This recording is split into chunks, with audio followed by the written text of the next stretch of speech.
오늘 호세아 2장 14절에서 41절 그 본문 말씀을 가지고 소망의 문을 삼아 주리니 이런 제목의 말씀을 드리도록 하겠습니다. 미리 그 말씀드린 대로 제가 더블린에서 있는 그 유럽 한글학교 컨퍼런스에 지금 참석하고 있는 아마 그 시간이 될 것 같습니다. 또 우리 교회를 위해서도 제가 비우고 싶지 않았지만 여기 유럽 한글학교 컨퍼런스에는 한 120~130여 명의 그 선생님들이 늘 참석하게 되는데 그 중에 한 80% 이상은 기독교인들 같아요. 그래서 거기 참석하는 그 성도 선생님들이 주일날에 낀 이 컨퍼런스를 걱정하지 않고 오는 이유가 제가 수년째 한 번도 거르지 않고 주일 예배를 인도하기 때문에 그 사람들이 안심하고 옵니다. 그래서 제가 한글학교를 위해서도 제가 제 역할이 남아있긴 하지만 또 이 우리 유럽 전체에 예수 믿는 그 한글학교 선생님들을 위해서 제 역할이 피할 수 없는, 피해서도 안 되는 그런 중요한 역할이다 싶어서 지금까지 열심히 감당을 해왔습니다. 제가 이 말씀을 준비하면서 하나님께 이렇게 기도했습니다. 주여, 3.1절이 내일 모레입니다. 3월 4일 우리 성도들을 위해서 주일 말씀을 준비하기 위해서 책상 머리에 머리를 숙였습니다. 지혜를 주시고 명체를 주시고 성령의 능력을 주셔서 하나님께서 오늘 우리나라가 살고 한국교회가 살고 성도가 살 수 있는 생명의 말씀을 주옵소서. 우리나라는 이스라엘처럼 주변 열강에 의하여 끝없이 괴롭힘을 받고 살아남는 민족 국가입니다. 그리고 세계에서 둘째가라면 서러워할 정도로 예수를 열심히 믿는 그런 나라입니다. 오늘 세계 3만 명 가까운 선교사를 파송하고 있는 그런 특별한 나라이고, 나라가 어려울 때마다 전 한국의 성도들이 또 밤을 새면서 기도하는 그런 나라입니다. 여러 가지로 우리나라가 숙제가 있지만 아직 한국 교회는 세계 교회의 희망이라고 믿습니다. 그 희망의 불씨, 염려되는 희망의 불씨가 꺼지지 않고 살아날 수 있도록 하나님께서 저희들에게 힘 주시기를 바랍니다. 그래서 한국교회가, 그리고 한국과 그리고 세계교회에 언제까지라도 희망으로 남아있을 수 있도록 도와주십시오. 예수님 이름으로 기도합니다. 이렇게 제가 기도를 했습니다. 우리나라는 좀 여러 가지 면에서 특별한 나라가 아닌가 이렇게 생각이 됩니다. 이스라엘 나라도 뭐 두말할 여유가 없이 이구동성으로 이스라엘 나라는 참 특별한 나라다 그렇게 얘기하는데 한국도 거의 못지않게 특별한 나라가 아닌가 그렇게 생각이 돼요. 이번에 그 동계 올림픽을 치러내는 일을 보면서도 우리나라도 참 잘했다 이렇게 그렇게 얘기하는 사람들이 많지만 끝나고 그 세계 여론에서 이제 우리 한국의 동계 올림픽에 대해서 그 여론을 이렇게 보니까 아주 칭찬일색이에요. 특히 이제 그 선진국 그 언론인들에서 그렇게 하는데 한국은 이미 그 중견 국가다 이렇게 평가를 하고 아주 그 일을 치러내는 그 솜씨가 군더더기 없이 이렇게 말끔하고 깨끗하게 치러내는 그 솜씨가 대단하다 이런 평가를 하고 있는 것 같습니다. 또 인구도 물론 적지도 않지만 전 세계적으로 보면 큰 나라가 많은데도 불구하고 세계에서 그 10위권 안에 이런 그 실력도 자랑하고 뭐 이런 것을 포함해서 우리 한국이 특별한 나라라고 생각이 돼요. 우리만 그렇게 생각했던 것이 아니라 외국도 점점 그렇게 생각하고 있는 거 아닌가 이런 생각이 들 때가 많습니다. 오늘 주일 성경 공부 내용 중에서 그 주보에 소개되었는데요. 이스라엘 민족은 그 현실에서나 또 역사적인 영역에서나 또 영적인 그런 영역에서 특별한 민족이다. 이제 그런 내용이 있습니다. 위대했다거나 훌륭했다거나 행복했다거나 혹은 그 반대였다거나 하는 문제가 아니라 하나님이 맡긴 역할이 이스라엘 백성들에게 좀 컸다. 세계 모든 민족들에게 맡길 수 없는 그런 특별한 역할을 이스라엘 민족에게 맡겼다. 그런 의미다. 이제 그 이스라엘을 하나님이 선택하게 된 것은 이스라엘 스스로 그렇게 선택한 것도 아니고 전적으로 하나님의 선택이다. 그 주권적 선택이다. 그렇게 얘기하는데요. 그런 의미에서 이스라엘이 스스로 그렇게 생각하든 또 다른 사람에게 생각하든 어찌됐든 이스라엘 민족은 특별한 민족이다라고 하는 면에는 틀림이 없다. 그런 말입니다. 그래서 앞서 설명하는 것처럼 우리나라도 그렇다. 그런 얘기. 우리나라도 역사가 뭐 똑같지는 않지만 상당히 유사한 점도 많고 이스라엘의 역사를 보면 당대에 가장 세계에서 힘이 센 그 제국들과 이렇게 부딪히면서 이렇게 역사가 이어져 오는 것을 볼 수가 있어요. 멀게는 그 애굽으로부터 시작해서 아수르, 바벨론, 그리고 페르 바샤, 지금 우리가 페르시아라고 하는데 그 나라, 그리고 그 다음에 이제 알렉산더 제국, 그리스 제국이죠.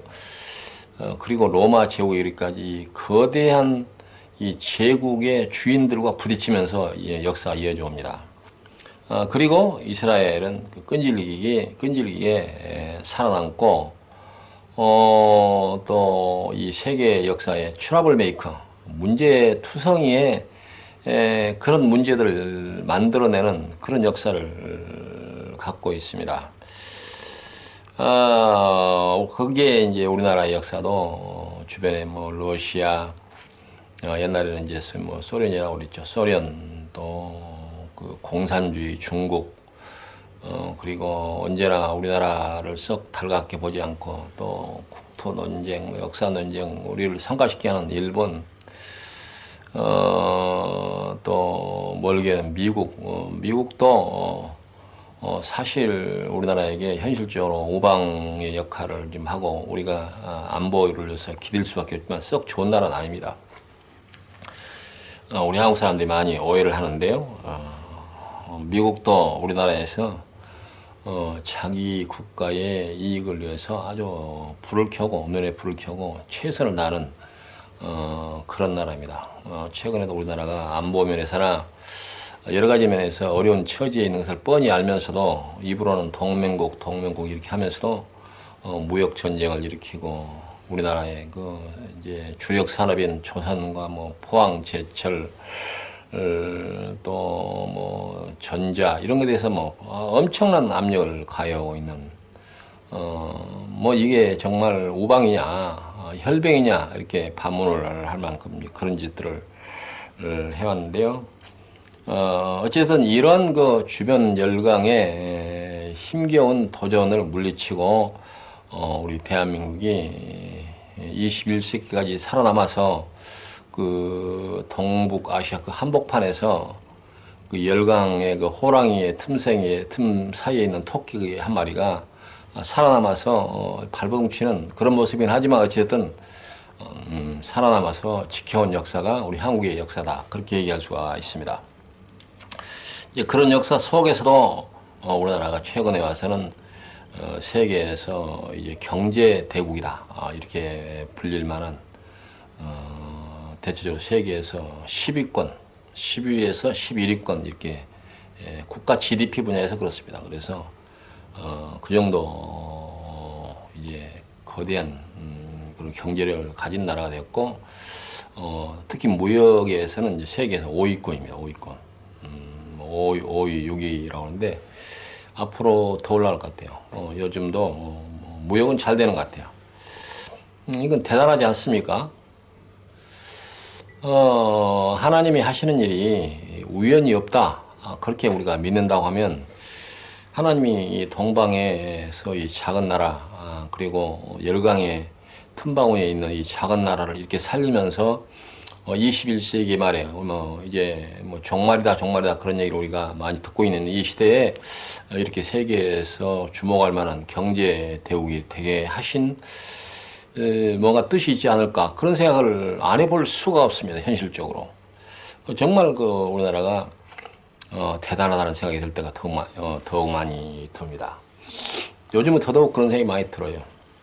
그리고 이번에 평창 올림픽에서도 세계 언론들이 아주 이제 앞다투어서 한국 대단하다. 옛날에는 우리가 이제 외국들이 알아주든 말든 우리나라 대단해 이렇게 생각했는데 지금은 정말 세계가 알아주는 것 같아요. 실질적으로. 이제 왜 그랬을까 이렇게 우리가 생각해 본다고 하면 더러 아전 인수로 이렇게 설명하는 사람들이 덜 있어요. 하나님께서 우리나라를 택한 이유를 설명하면서 정직하지 않는 그런 답을 내는 사람들이 덜 있어요.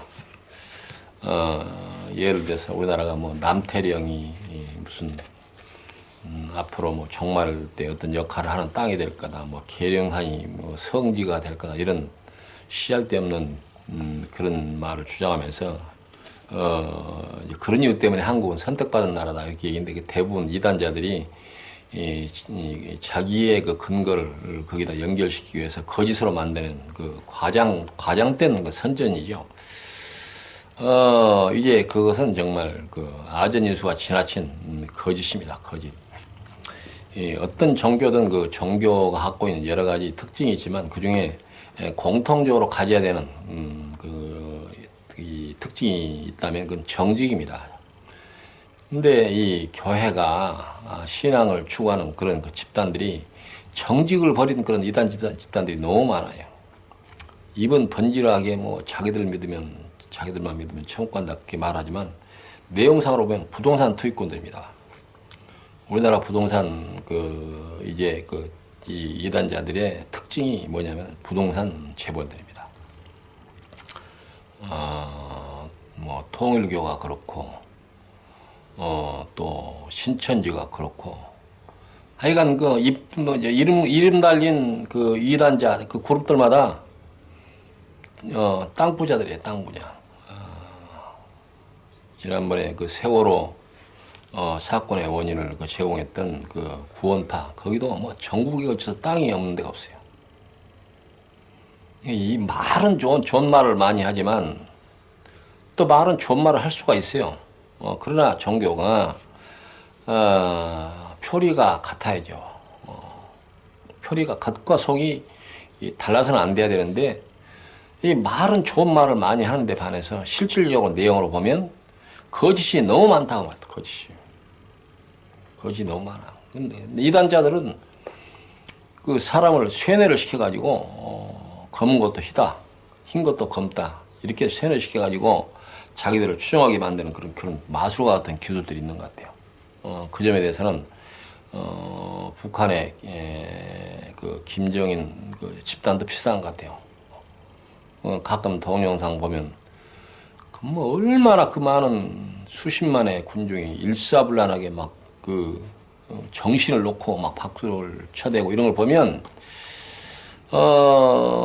이 이단자들이나 공산주의자들이나 사람을 이렇게 정신 혼을 빼가지고 자기들이 취할 목적을 취해내는 면에서는 수법이 비슷한 것 같아요. 같다면 둘 다 사악하다, 악하다 그런 얘기. 그들 배후에 뭐가 있겠어요? 뻔하죠.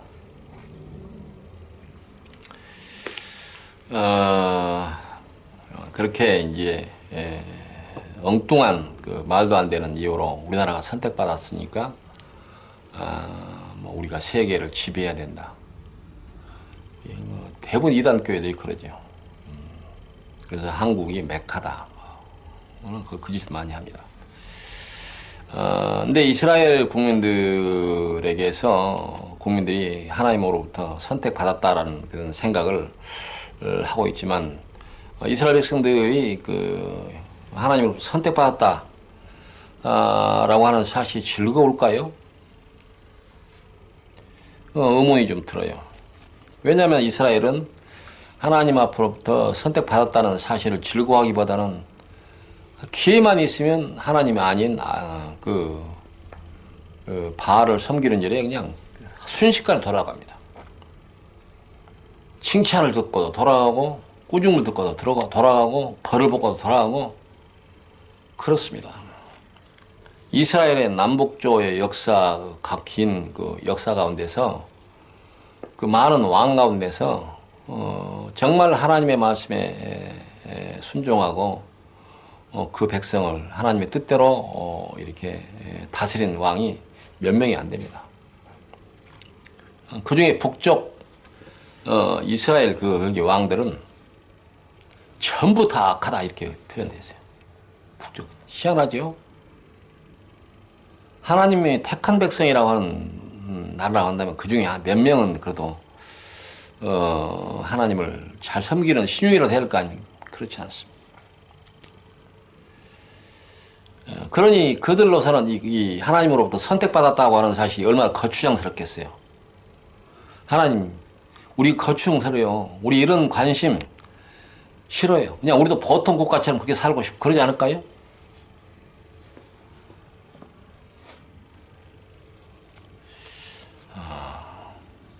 하나님께서 내가 너희들 특별히 선택한 것에 대해서 감사하게 생각해. 이렇게 말씀한다고 하면 이스라엘 백성들은 아마 노 땡큐라고 할 거예요. 노 땡큐. 오늘날 그 이스라엘도 이제 들린 얘기거나 또 가서 보면 옛날 이스라엘이 아닙니다. 유대교가 그 국교로 되어 있지만 많이 타락했어요. 이스라엘 많이 타락했습니다. 그 히브리 대학의 교수라고 하는 사람들도요, 정신머리 없는 사람들이 많고, 자기 그 히브리 대학 교수면서 성경을 안 믿는 그 교수 태반입니다. 이스라엘의 이제 그 종파에 따라서 열심히 믿는 그 그룹이 없지 않아 있어요. 그 고집을 하고 철저하게 율법적으로 이렇게 믿는 사람들이 있습니다. 그 사람들은 군대도 안 가요. 이스라엘은 남자나 여자나 다 군대를 가기 때문에 그 철저하게 그 율법을 지키는 그 파가 있는데 그 파는 군대를 안 갑니다. 근데 이스라엘의 그 국가 정부가 인정을 합니다. 그래 너희들은 군대 가지 않아도 좋아. 그렇게. 너희들 그 이유가 뭡니까? 그 사람들이 군대 안 간 이유를 그럽니다. 우리는 나라를 위해서 기도해야 할 책무가 있으니까 그 시간 동안 우리 기도해야 돼. 군대 못 가. 그러니까 이스라엘 장부도 그래 너희들은 기도하고 살아. 이렇게 허용을 해준 거예요. 얘기하고 보니까 참 웃기는 일 같아. 어찌됐든 현재 이스라엘의 그 유대교 종교는 진실한 하나님의 자녀가 되자, 우리가 선택받은 백성으로서 엄격하게 신앙을 지키자. 그것보다는 하나의 민족주의, 국가의 이익을 보호하는 하나의 민족주의자들 이렇게 돼가지고 필요하다면 다른 나라를 막 보복을 하고 막 그 이해는 이해, 눈에는 눈, 막 그렇게 나오지 않습니까? 그래서 지금도 이스라엘 병사가 적군으로부터 한 명이 희생되면 그 10배로 보복합니다. 10명이고 20명이고 민간인이고 군인이고 할 것 없이 거기다가 막 중무장한 그 폭격을 해버립니다. 그게 현실적으로 국가의 안보를 위해서 필요하다고 하더라도 어떻게 그런 나라가 하나님의 선택받은 나라인가? 이스라엘이 많이 타락했다 그 얘기입니다. 다수의 세속화된 유대인들이 가장 거추장스러운 논리가 바로 선택 논리일 것입니다. 이 선택 논리, 너희는 선택받아. 그것이 아마 제일 거추장스러워서, 이 선택받은 거 싫어요. 이 걷어내주세요. 아마 그럴지도 모르겠어요. 그 선택의 논리가 항상 어느 경우라도 이스라엘 백성들에게 국민에게 이익과 즐거움을 주는 것이라면 쌍수들어서 환영할 일이겠지만 이스라엘은 그 역사 속에서 그 선택받은 민족이라는 이유 때문에 얼마나 고난을 당한지 모릅니다. 이스라엘 백성들이 스스로 잘못한 것이 많이 있죠. 어찌됐든 이유 여야 간에 이스라엘은 그 선택받은 이유 때문에 고난을 많이 받고 세상 어떤 민족보다도 민족적 그 고난이 큰 그런 민족 국가입니다. 그러므로 이 선택론은 모든 경우 모든 국민에게 환영받을 만한 논리가 될 수 없다는 말입니다. 그럼에도 하나님은 이스라엘을 확실하게 선택했다 이렇게 말씀을 하고 있어요. 이스라엘 백성들에게 고민이 되는 말씀이 아닐까 이렇게 생각이 됩니다. 오늘 그 성경 그 주보에 소개된 그 본문과 설명된 말씀을 여러분들이 차분히 집에 돌아가서 보십시오.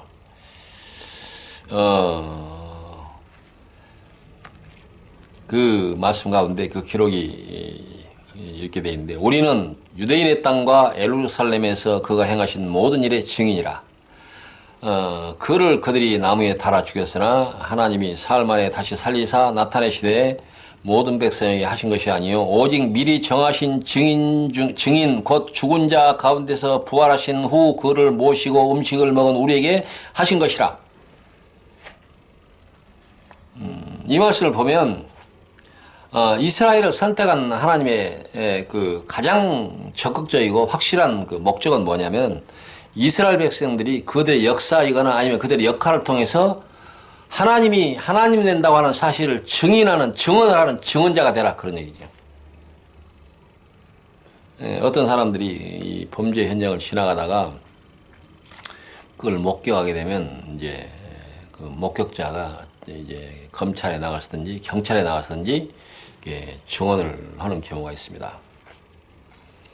저도 젊어서 그런 증언대 법정 가서 증언대 선 적도 있는데, 이건 그 증언자의 선택이 아니라 어쩔 수 없이 그 상황이 그 사람을 하여금 증언을 해야 되는 그런 상황을 만들어내는 것인데, 이스라엘 백성들은 하나님께서 이스라엘 백성들이 싫어하든 말든 그 상관없이 끌어다가 너희들은 이 역사 속에서 그리고 또 현실 속에서 그걸 본 사람으로서 하나님이 하나님 되신가, 그리스도가 부활하시고 우리에게 구원자가 된다고 하는 사실을 증언하라. 그 증인이 되라. 그렇게 하셨다는 거죠. 그것을 갖다가 이 베드로 사도가 이방인들에 나가서 복음을 전하는 그 과정에서 이 말씀을 지금 얘기하고 있는 거예요. 그것이 바로 오늘 그 성경 공부 내용에 있는 내용이 바로 지금까지 여러 주간 동안 했던 내용이 바로 그겁니다. 모든 백성에게 하신 것이 아니요 오직 미리 택하신 증인 곧 죽은 자 가운데서 부활하신 후 그를 모시고 음식을 먹은 우리에게 하신 것이라. 이스라엘이 선택을 받은 것은 하나님의 말씀에 증인의 역할을 하라는 것이 가장 큰 목적이고 하나님의 뜻이다. 그런 얘기입니다. 그 증인의 역할 때문에 이스라엘 백성들은 싫어도 슬퍼도 괴로워도 그 역할을 해야 되는 그런 사명, 그 역할이 주어진 것입니다.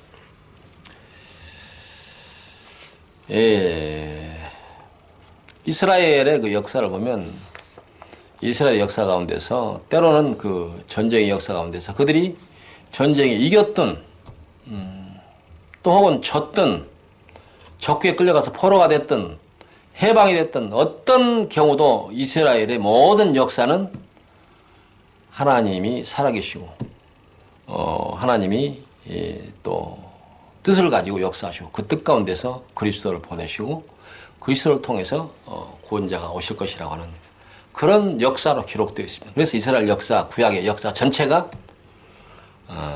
증언의 역사입니다. 증언의 역사.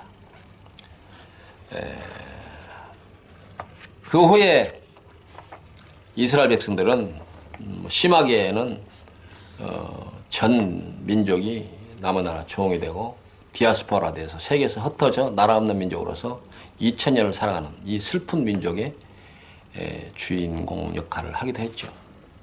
그 역사는 아직도 끝나지 않고 반복이 되고 있고 심하게는 2차 대전 때 약 600만 명이 학살되는 전대미문의 역사 가운데, 세계사 가운데서 있을 수 없는 보지도 못한 그런 역사의 피해자가 된 것입니다. 우리나라도 마찬가지다, 그런 얘기입니다. 우리나라. 왜 우리나라가 증인이 됐다? 왜 우리나라가 선택받았다? 그렇게 설명할 수 있는 확실한 답은 없지만, 이단자들처럼 뭐 남태령이 성지다, 뭐 계룡산이 텅이다, 그런 엉터리 말 말고 정직하게 우리가 설명할 때 우리나라가 선택받은 이유가 뭡니까?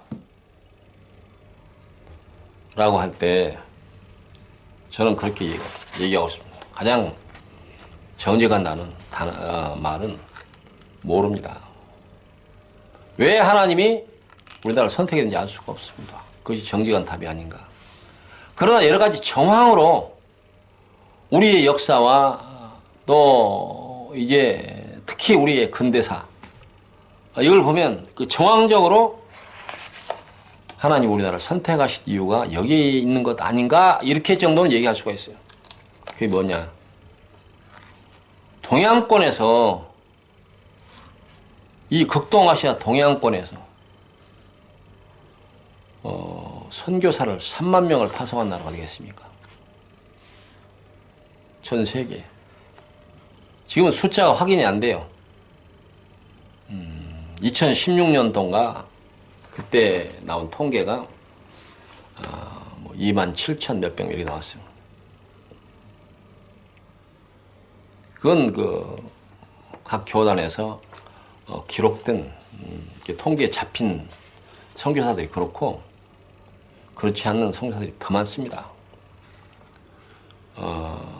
선교사라는 이름을 갖지 않고도 텐트 메이커로서 그렇게 선교 활동하는 사람들이 많이 있죠. 그리고 우리 한국교회 목사님들이 정확하게 통계가 잡힐 수 없지만 대체적으로 약 14만 명의 목사님이 있습니다.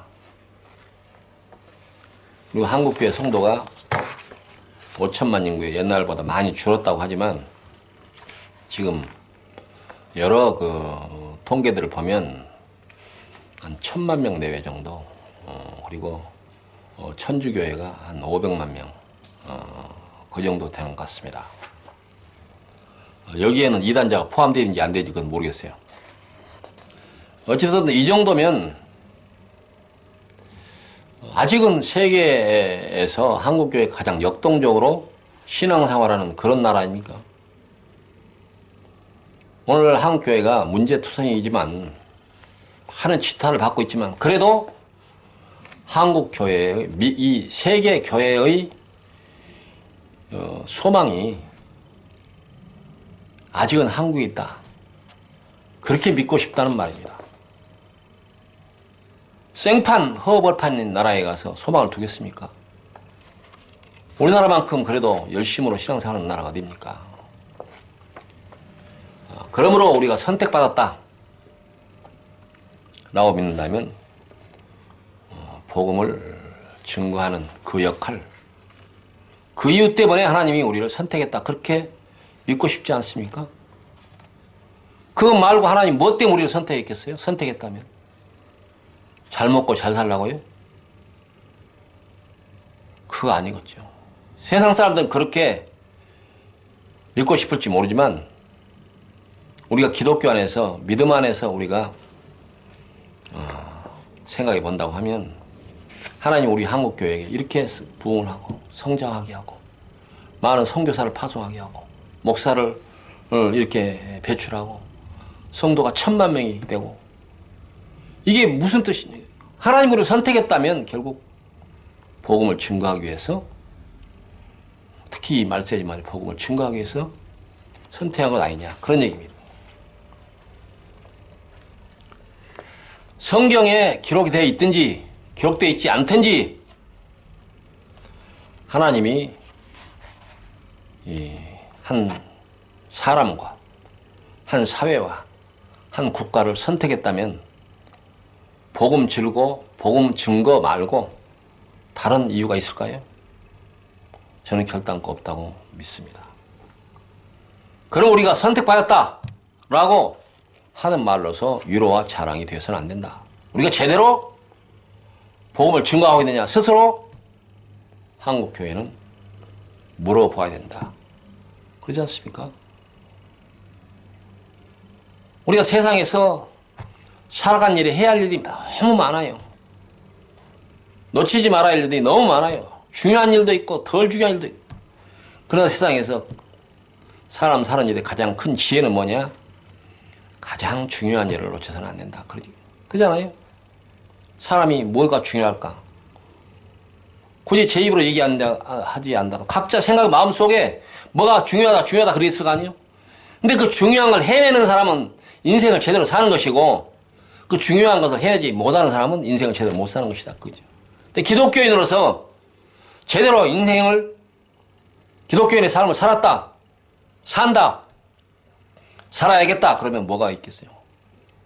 복음 증거가 생명인데 그 일에 얼마나 우리가 기여할 수 있고 얼마나 생명력 있게, 얼마나 열심히 있게, 얼마나 치열하게 기여할 수 있냐. 그것이 그의 기독교인으로서 생명을 좌우하는 거 아니겠어요? 선택받았다. 초이스 피플이다. 그걸 좋아할 것만은 없다. 그런 얘기입니다. 우리나라는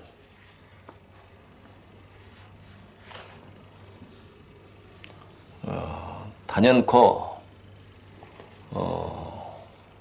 특히 우리나라 구한말 근대화로 이어지는 그런 과정에서 또 일제시대를 관통해 오면서 기독교가 살렸다 그렇게 얘기할 수가 있습니다. 물론 많은 우리 국민들이 종교를 달리하는 사람들이 피 흘리고 애쓴 사람도 있지만 그러나 수적으로 또 비중으로 보면 한국교회에 우리 한국이 일제하에서 독립운동을 주도했던 일이나 또 뭐 직접적인 아니지만 계몽운동을 했거나 또 뭐 병을 퇴치하기 위해서 결핵 퇴치 운동을 하고 또 미국이나 이 선진국들의 도움을 받아가지고 세브란스 병원이나 이런 병원들을 세워서 의료 지원과 발전에 크게 기여를 했고 뭐 이런 거 제가 말할 것 없이 우리 한국을 기독교가 살렸어요. 정치, 경제, 사회, 문화 어떤 영역이든 한국 교회에 영향력이 미치하는 곳이 없습니다. 심지어 예술, 문화 다 그렇죠.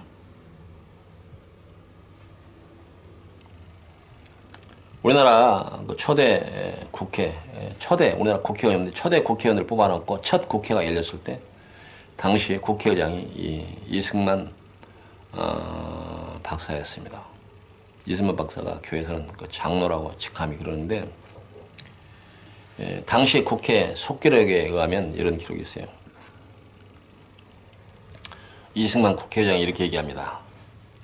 대한민국 독립민주국 제1차 회의를 여기서 열게 된 것을 우리가 하나님께 감사해야 할 것입니다. 종교, 사상 무엇을 가지고 있든지 누구나 오늘을 당의 사람의 힘만으로 된 것이라고 우리는 자랑할 수 없을 것입니다. 그러므로 하나님께 기도드리지 않을 수가 없습니다. 동의하십니까? 그러니까 동의합니다. 여기저기서 제청합니다. 그럼 당연히 가지 않으면 가지 않다 하십시오. 이렇게 했을까요? 나 그런 사람이 없었어. 동의와 제청을 거쳐서 우리가 다 성심으로 일어서서 하나님에게 감사를 드릴 터인데 이은영 의원 나오셔서 간단한 말씀으로 기도를 올려주시길 바랍니다. 이렇게 얘기합니다. 이은영 의원은 그때 당시에 재헌 의원으로서 목사님이었습니다. 그래서 이윤영 목사님이 나와서 대표로 기도를 한 거예요. 그 기도문을 보면 이렇습니다. 우리에게 독립을 주신 하나님,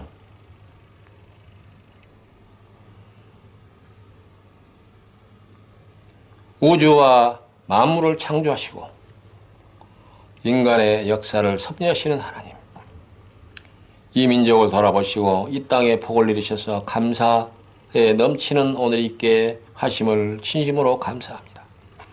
하나님께서 오랜 세월 동안 이 민족의 고통과 호소를 들으시고 정의의 칼을 빼셔서 일제의 폭력을 굽히셨으며 세계인의 양심을 움직이시고 우리 민족의 염원을 들으심으로써 역사적인 환희의 날이 우리에게 오게 하시고 하나님의 섭리가 세계 만방에 드러나게 하셨음을 믿습니다.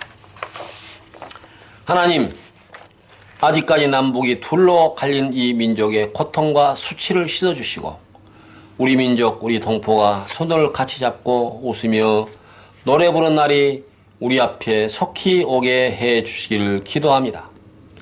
하나님, 민생의 도탄이 우리 오래 갈수록 이 땅의 악마의 권세가 확대될 것이오니 거룩하신 하나님의 영광이 속히 이 땅에 임하게 하시기를 원합니다. 우리에게 독립을 주신 하나님, 이제는 남북의 통일을 주시고 또한 민생의 복락과 아울러 세계의 평화를 허락하여 주시기를 원합니다. 우리 주 예수 그리스도 이름으로 기도합니다. 아멘. 모든 국회의원들이 아멘 했을 거예요.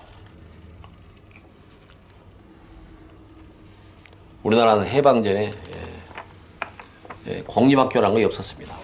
요즘 뭐 국민학교, 초등학교, 중학교 뭐 그게 다 일반화됐지만 해방 전에 그런 게 없었어요. 없었습니다. 대부분의 보통학교라는 거, 일본이 세운 그 보통학교라는 그런 거 있었는데 그 당시에 미션 스쿨이라고 그래가지고 외국의 기독교 선교사들이 들어와서 세운 학교들이 이 해방 전에만 제가 잊어버렸는데 정확한 그 통계는 잊어버렸는데 제가 그 기억을 추정하면 해방 전에 우리나라 이제 그 미션 스쿨이 250개였다. 우리나라 그 근대화 교육의 역할을 기독교가 했다 그 말입니다.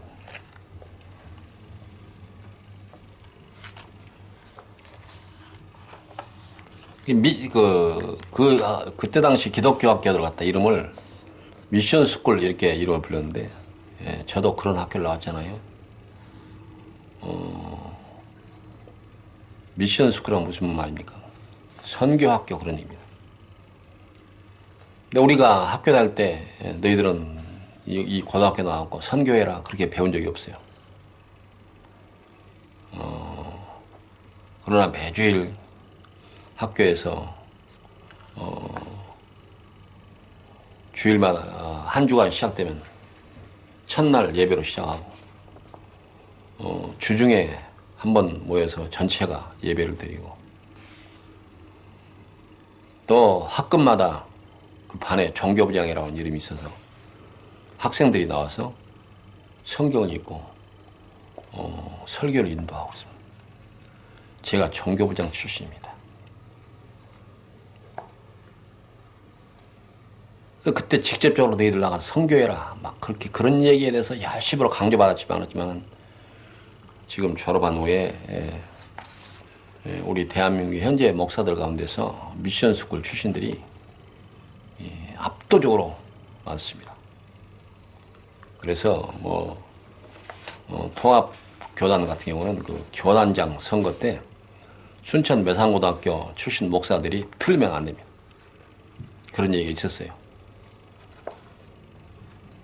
다른 교단도 말할 거 없어. 그만큼 영향력이 컸다는 얘기죠. 이런 그 한국 교육의 그 요람, 뿌리 역할했던 그 역할로 인해서 한국은 그 해방 전후 우리 사회 이 개화, 근대화가 되는 과정에서 정치, 경제, 사회, 문화, 교육, 의술, 기술 할 것 없이 모든 것이 발전했습니다. 모든 것이 발전했습니다. 한 가지 일본 사람들은 자기들이 우리나라 점령해서 우리나라 근대화됐다고 하는데 그 거짓입니다. 그게 방해했습니다. 그들이 오기 전에도 우리 한국에 미션 스쿨이 많았어요. 서구의 문물을 데려다가 야구 가르쳤지요. 테니스 가르쳤지요. 응? 기술 가르쳤지요. 다 그렇게 했어요. 일본 사람들 양심도 없는 것 같아. 우리나라는 초기 우리나라를 정말 기독교가 살렸습니다. 다른 말로 말하면 그때는 교회가 미국 주도회였든지 서양 선교사들이 주도했든지 어쨌든 교회가 교회 역할을 제대로 했어요. 한 나라의 운명과 한 나라의 방향을 바꾸는 역할을 했어요. 아마 세계적으로 유례가 없을 거예요. 물론 그런 여러 가지 영향을 받은 나라들이 많이 있지만 한국처럼 그렇게 대규모로 국가의 운명을 바꾼 그런 사례가 없습니다. 기독교는 이러한 역할들과 뗄래야 뗄 수 없는 그런 사명이 있습니다. 하나님을 전하고 말씀을 전하고 복음을 전하고 이 선교와 뗄래야 뗄 수 없다 그 말입니다.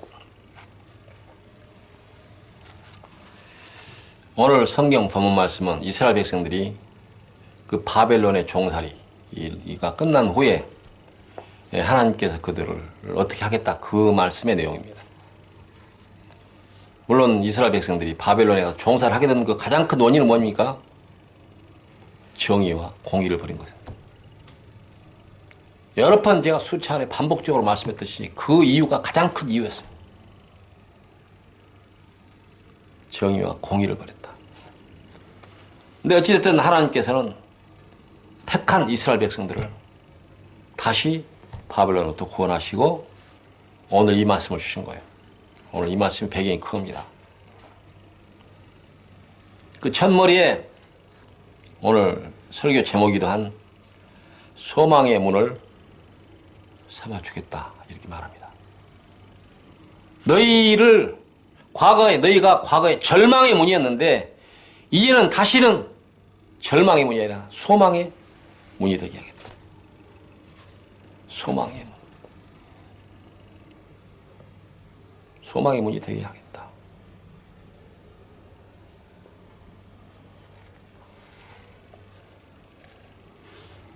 우리 민족도 일제 36년에 그 고난의 피해 압박 국가의 선을 필설로 당할 수 없이 당하다가 정말 목노와 통일을 해방을 외쳤던 우리 민족이 해방을 맞이했습니다. 그때 당시에 온 민족들이 외쳤던 것이 뭐겠어요? 희망, 소망, 그거 아니겠어요? 이제는 새로운 나라를 만들어서 정말 나라다운 나라, 세계의 열광과 어깨를 나란하면서 세계 진운에 3.1운동 기념사에도 나오잖아요. 운동사에도. 세계 진운에 우리가 기여하겠다. 그런 나라에 대한 소망과 꿈과 희망으로 불타서 올랐을 것입니다. 이스라엘 백성들이 바벨론 포로가 끝났을 때 하나님이 그들에게 격려한 말씀이 너희들을 소망의 문이 되게 하겠다. 이렇게 말씀합니다. 우리나라 백성에게 하나님께서 무슨 말씀을 해주셨을까요? 우리가 스스로 믿듯이 우리가 선택받은 백성이라고 한다면 하나님께서 우리에게 어떤 말씀으로 격려를 해주셨겠습니까? 내가 너희들을 소망의 문이 되게 하겠다. 문은 뭡니까? 문은 자기가 문으로 들어다니는 게 아니라 누군가가 그 문으로 들어다니는 거예요. 한국의 대한민국의 그 문을 통해서, 한국 국민의 문을 통해서, 한국 교회의 문을 통해서 세상이 소망을 갖게 되는 그런 나라의 꿈을 하나님께서 우리나라 해방 후에 바라셨지 않았겠어요?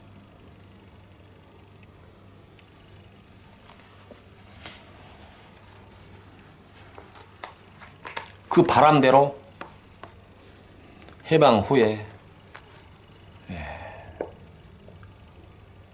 잠깐이긴 하지만 우리 한국 교회는 정말 하나님의 뜻대로 신앙생활을 하려고 몸부림을 쳤습니다.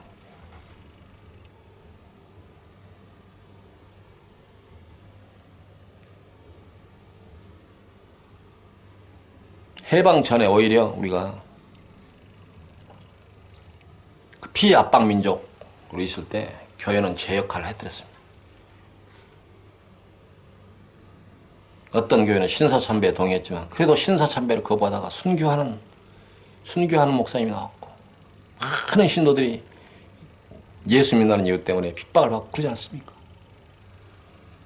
생명력이 있는 교회의 모습을 그렇게 보여주었어요. 해방 전에. 해방 후에 그 재헌국회에서 이승만 박사의 사회와 이윤영 목사의 기도로 시작했던 그 한국 사회는 첫머리부터 교회는 분열되고,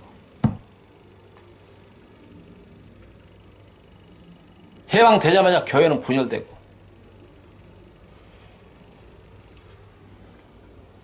두 개로 쪼개지더니 네 개로 쪼개지고, 네 개로 쪼개더니 40개로 쪼개지고, 40개로 쪼개더니 200개, 400개로 쪼개지고,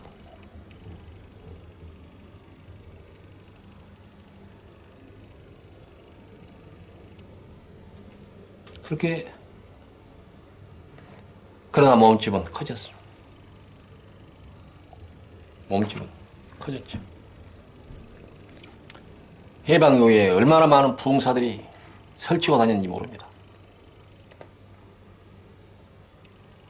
저도 어려서 어머니 손에 이끌려서 그런 부흥이라는 곳을 여러 차례 가보았고,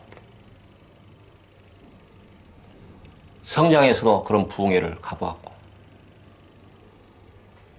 후에 어른이 돼서 산기도 금식기도도 가보았는데 대단히 죄송하지만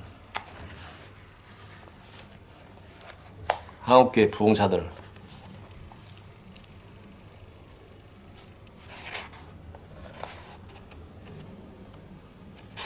다 사기꾼들입니다. 제가 그렇게 생각한다는 말입니다.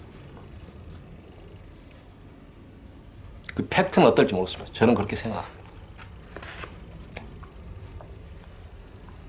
그래서 종종 왜 우리 교회 부흥회 하자 이렇게 할 때 집사님들이 꼭 그렇게 하면 그렇게 합시다 이렇게 응하는 건 저지만 싫어합니다.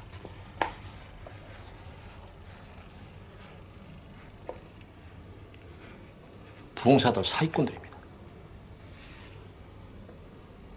온갖 말장난으로 간교하고 교묘하게 말 만들어서 성도들 막 움직여서, 응? 그렇게 해서 교회 숫자 늘리고 큰 교회 만들고 총동원 뭐 하고, 교회가 정직과 공의를 잃어버렸어요. 그냥 부흥만, 이 부피 크기 이것만 있었지.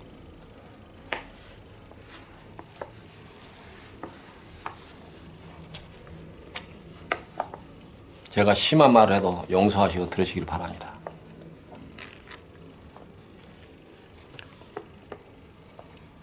한국교회 부흥의 역사 가운데서 가장 역동적으로 발전했던 시기가 70년대에서 80년대 초반 그 사이라고 할 수가 있습니다. 80년대 후반부터 교회가 역성장이라고 하는 얘기가 나왔기 때문에 작게는 10년, 길게 잡아야 한 15년 정도가 한국 교회 부흥의 절정기였습니다.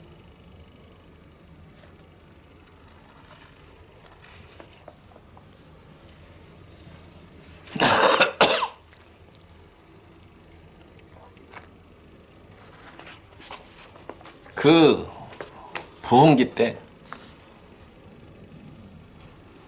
한국교회는 깊은 수렁에 빠지기 시작했습니다.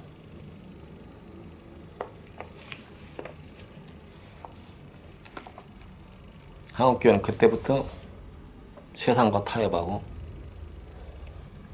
독재 권력과 타협했습니다. 타협이 아니라 독재 권력과 적극적으로 협력했습니다. 국권을 총칼로 빼앗은 군인들이 지지 세력이 없다 보니까 한국교회에다가 달콤한 당근을 주고 지지를 얻어내기 위해서 교회에 온갖 추파를 던졌습니다. 그래서 대규모 부흥회 때마다 군대를 동원해가지고 군인을 동원하고 지원을 아끼지 않았습니다.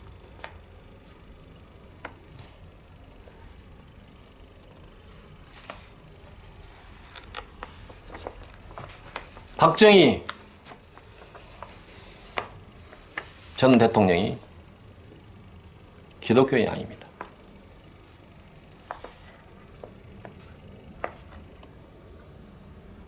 정확하게는 모르겠지만 불교 쪽이라고 저는 생각해요. 그가 왜 한국교회를 그렇게 지원했을까요?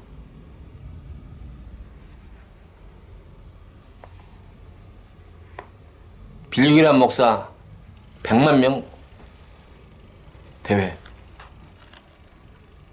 한국 대학생 선교회 이 땅 위에 그리스도의 계절이 오게 하자, 또 100만 명 대회. 그 후에 대학생 선교회가 계속적으로 주도했던 전국 단위의 수십만 단위의 이런 대집회, 그때마다 군대가 동원됐습니다.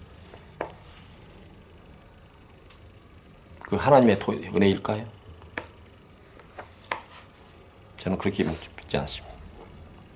교회가 세상 권력과 이익을 공유하면서 결탁한 사례입니다. 교회가 하나님의 말씀의 증언자로서의 역할을 포기하고 사악한 독재 권력의 이 나팔, 주구가 됐어. 주구가 됐어. 적극적인 협력자가 됐어. 그때 근거가 돼서 지금까지도 한국교회 대형교회들의 대부분은 보수, 정당이나 정파의 적극적 지지 세력으로 남아있습니다.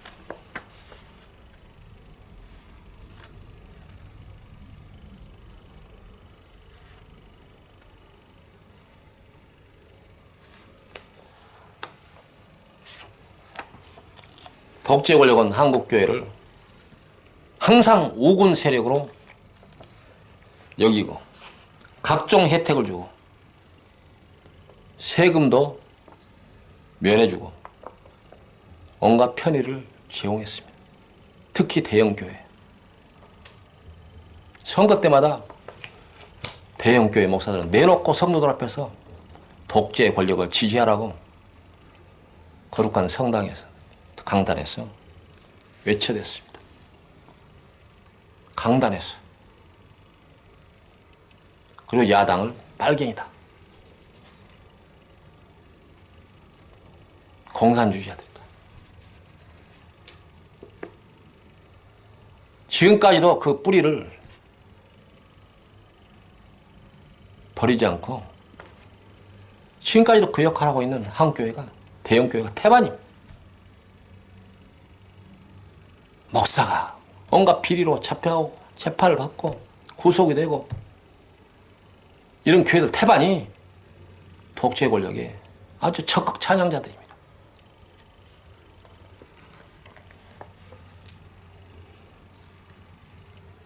(21세기에) 교회가 살아남으려고 한다면 정직과 공의를 회복해야 됩니다. 이 21세기의 정직과 공의는 뭡니까? 민주주의와 인권과 그 정의를 향한 그 사회의 그런 노력들, 치열한 투쟁들.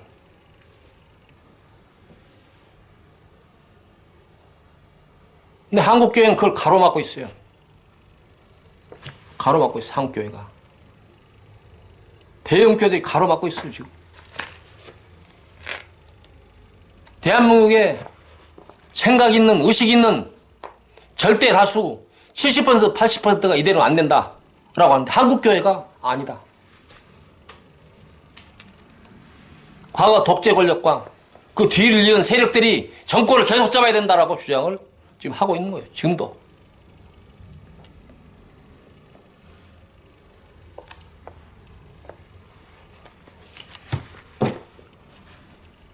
제가 설교문을 작성한 오늘 27일 날 박근혜 전 대통령이 그동안의 재판 과정이 끝나고 그 제1심에서 검찰이 30년을 구형을 했습니다. 30년을 구형을 했습니다. 국정농단. 국민이 준, 정당에 준 권력을 사사로운 이익을 위해서 사용하고 온갖 불법과 편법을 동원하고 반대하는 사람들을 탄압을 하고 부당하게 옷을 벗기고 그렇게 하면서 그것을 애국이라고 포장했던 박근혜 전 대통령이 30년 구형을 받았습니다. 아마 한국교회 대형교회들은 부당하다고 외칠 것입니다. 요즘 미국과 한국교회 구국기도회라고 하는 이름으로 대형 집회가 계속 열리고 있습니다. 유럽도 금년 들어서 2번의 구국기도회가 예정이 되어 있습니다.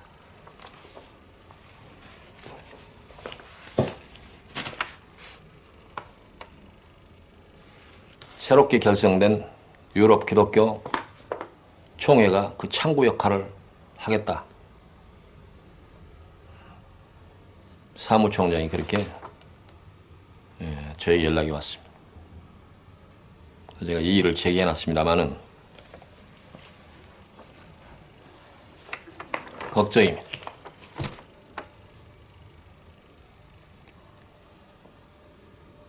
그 구국기도회, 한국의 모 구국기도회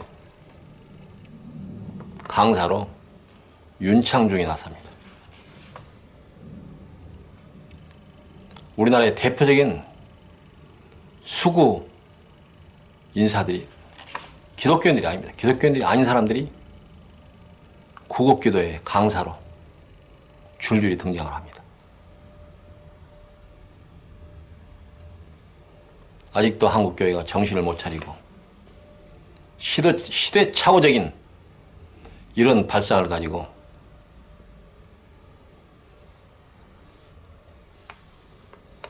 아직 잠에서 덜 깨 있어요. 이 사람들이 누구일까요?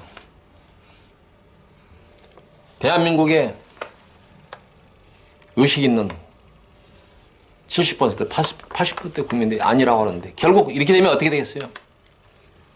한국교회는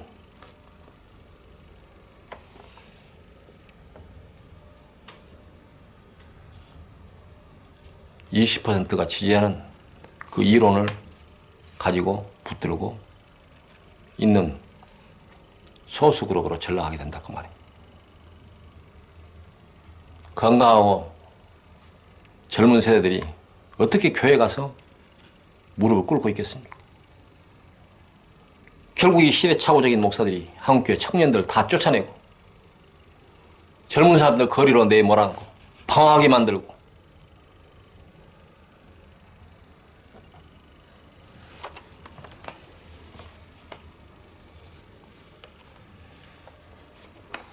그리고 이게 나라냐? 정의롭고 공의로운 나라가 되자라고 말하는 사람들을 사회주의니 종북파니 친북파니 저는 분명히 말하죠. 우리 한국교회 목사들 가운데서 스스로를 보수다, 나는 보수다 그렇게 말하는 사람들에게 말하고자 합니다. 그 사람들은 악하든지 무지하든지 둘 중에 하나입니다. 악하든지 무지하든지 둘 중에 하나입니다. 그들은 신성한 강단에서 내려와야 됩니다. 강단에서 내려와서 수구 세력들의 집회에 가서 연설을 하든 말든 그건 상관없습니다. 그러나 교회 강단에서 그와 같은 짓을 해서는 안 됩니다.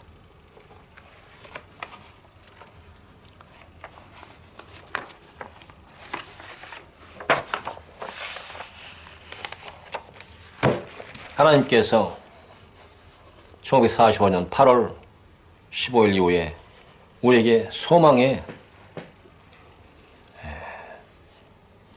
꿈을 주셨습니다.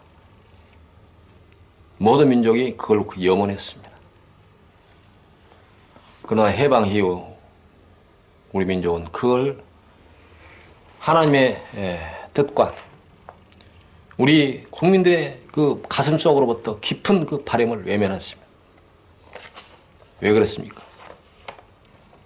그 이유는 권력, 돈, 결국 통칭해서 탐심, 욕심이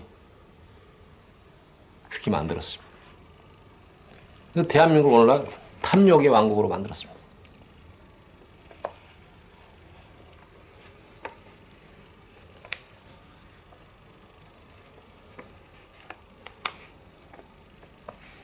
그 결과 우리나라는 사회학은 만연하고 자살은 세계 1등, 출산은 세계 꼴등,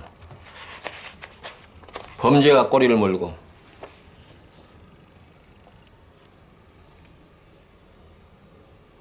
사람으로서 이해할 수 없는 그런 추악한 범죄가 많이 일어납니다. 하나님 이스라엘 국민들이 오랜 포로에서 돌아왔을 때 그들에게 하신 그 말씀이 오늘 그 첫머리에 거친 들로 데리고 가서 말로 위로하고 이렇게 말했습니다. 거친 들로 내려가서 말로 위로하고. 그 말은 오랜 세월 동안 고생했으니 따뜻하고 쾌적한 곳 가서 위로하면 그 위로가 크지 않을까 이렇게 생각했지만 하나님은 그렇게 하지 않고 그 위로를 거친 들에 가서 하셨습니다. 왜 그랬을까요?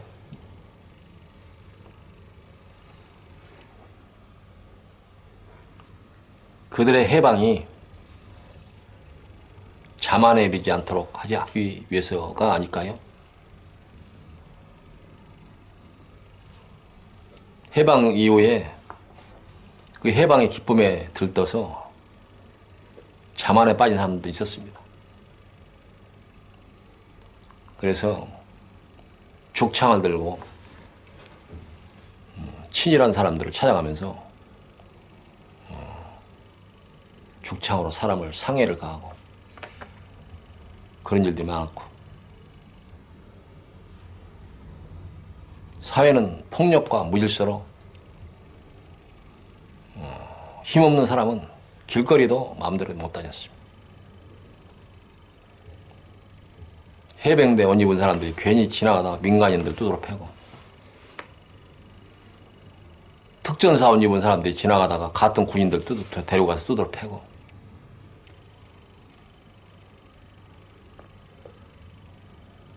폭력과 돈과 힘에 의한 그런 세계가 되었습니다. 어떤 사람들은 해방이 안 됐더라면 더 좋지 않겠는가 이렇게 생각했습니다. 이사야서 28장 13절에 보면 여호와께서 그들에게 말씀하시되 경계에 경계를 더하며 경계에 경계를 더하며 교훈에 교훈을 더하며 교훈에 교훈을 더하고 여기서도 조금 저기서도 조금 하사 그들이 가다가 뒤로 넘어져 부러지지 아니하며 붙잡히게 하시리라.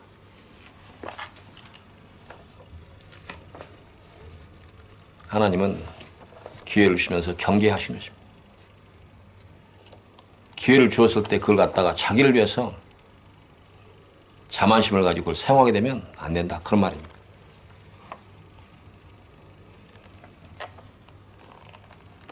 우리가 각자 놓이는 형편과 처지 속에서 정직과 공의의 하나님을 바라보면서 경계의 끈을 놓쳐서는 안 됩니다. 그것이 바로 오늘 이 성경 본문의 참다운 하나님의 뜻이라고 할 수가 있습니다.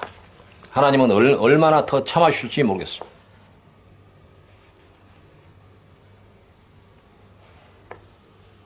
삼일절 예배에서 우리가 본문으로 삼아서 말씀을 나눈 그 소망의 메시지가 아직도 유효한지, 하나님이 아직도 우리 한국 사회를 위해서 내가 아직도 너희들에게 소망을 두고 있다 그렇게 하실지, 아니면 내가 한국 교회에 대한 소망을 이미 다 거뒀다 그렇게 하실지 난 모르겠어요. 확신이 서지가 않습니다. 왜냐? 아직도 한국 교회가 암담하기 때문입니다. 정신을 못 차리고 있어요. 한국 교회는 지금 현재 장로교회만, 교단 이름을 가진 교단만 100개가 넘습니다. 다들 이유가 있겠지만 이건 객관적으로 보면 어떤 것도 정당성을 인정받을 수가 없습니다. 오늘 본문 19절에 내가 내게 장가들어 영원히 살되 공의와 정의와 은총과 긍휼이 여김으로 내게 장가들며 진실함으로 내게 장가들리니 내가 여호와를 알리라 라고 했습니다. 바로 무슨 말씀입니까? 하나님께서 이스라엘 백성들에게 소망을 두시면서 하신 말씀이 맞습니다. 무슨 말? 하나님은 정의의 하나님이고 공의의 하나님이다 그 말입니다. 다른 말로 하면 이스라엘 백성들이 너희들이 그 이유 때문에 바벨론에 끌려갔고 또 그것을 회복하라고 하는 소망 때문에 너희들이 회복됐기 때문에 이 말씀을 나는 이런 하나님이다 라고 다시 한번 강조한 겁니다. 나는 그런 하나님이다. 그러므로 교회가 정의를 잃어버리고 공의를 외면하면 그 순간 그것은 교회의 길을 포기한 것이며 여전히 바알을 위하여 노래하는 교회로 남을 것입니다. 진정으로 한국교회가 소망의 문이 되려면 정의와 공의의 하나님 앞으로 나와야 합니다. 탐욕과 세속의 바알의 우상을 깨치고 정의와 공의의 하나님 앞에 나와야 합니다. 그래야 한국교회는 소망의 문이 될 것입니다. 기도합시다. 하나님 사랑과 은혜를 감사합니다. 소돔과 고모라가 멸망될 것이라고 했을 때 아브라함은 그 땅에 의인이 조금이라도 남아있다면 어떻게 하겠습니까? 라고 하나님과 단판을 지었습니다.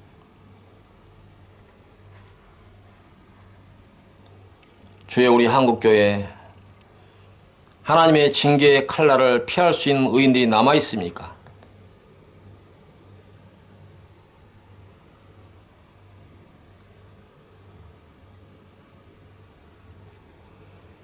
한국 교회를 불쌍히 여기어 주시옵소서.